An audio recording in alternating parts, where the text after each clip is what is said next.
गांव के एक छोर पर हरिया नाम का एक किसान अपने छोटे से खेत में मेहनत करके गुजर बसर करता था। उसके पास ज्यादा जमीन नहीं थी, बस 2 बीघा जमीन, एक पुराना हल और एक बैल। लेकिन उसका मन बहुत बड़ा था। वह दिन रात खेत में मेहनत करता, उम्मीद करता कि इस बार फसल अच्छी होगी और उसका जीवन थोड़ा आसान हो जाएगा। हरिया के परिवार में उसकी पत्नी गौरी और एक बेटा मोहन था।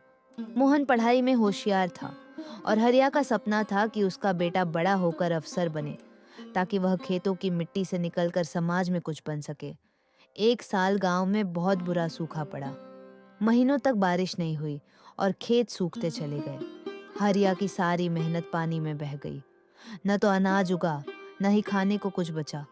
गांव के कई किसान कर्ज में डूब गए और कुछ ने तो खेती छोड़ दी। लेकिन हरिया ने हार नहीं मानी।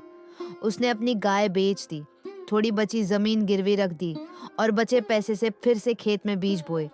लोग हंसते थे कि अब भी उम्मीद है इसे, मगर हरिया बस मुस्कुराकर कहता, जब तक मेहनत बाकी है, उम्मीद भी बाकी है। इस बार इंद्रदेव मेहरबान हुए। अच्छी बारिश हुई और हरिया की फसल लहलहाने लगी। खेतों में हरियाली लौट आई। उसने न सिर्फ अपने कर्ज चुकाए, बल्कि थोड़ा पैसा जोड़कर मोहन की पढ़ाई के लिए शहर भी भेज दिया। समय बीतता गया। मोहन ने पढ़ाई पूरी की और एक सरकारी अफसर बन गया। जब वह पहली बार गांव आया तो पूरे गांव ने उसका स्वागत किया, मगर सबसे ज्यादा गर्व उसके पिता हरिया की आंखों में था। मोहन ने अपने पिता से कहा, बाबा, अब आप खेती मत करो, आराम कीजिए। हरिया मुस्कुराया और बोला, बेटा, ये खेत मेरे शरीर का हिस्सा है। जब तक सांस है, हल भी चलेगा। लेकिन आज मुझे खुशी है कि मेरी मेहनत ने फल दिया।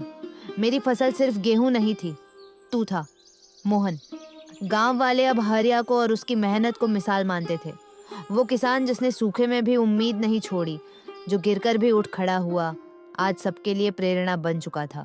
सीख, ये कहानी हमें सिखाती है कि हालात कितने भी कठिन क्यों ना हो, अगर हम मेहनत और उम्मीद का दामन नहीं छोड़ते तो सफलता एक दिन जरूर मिलती है।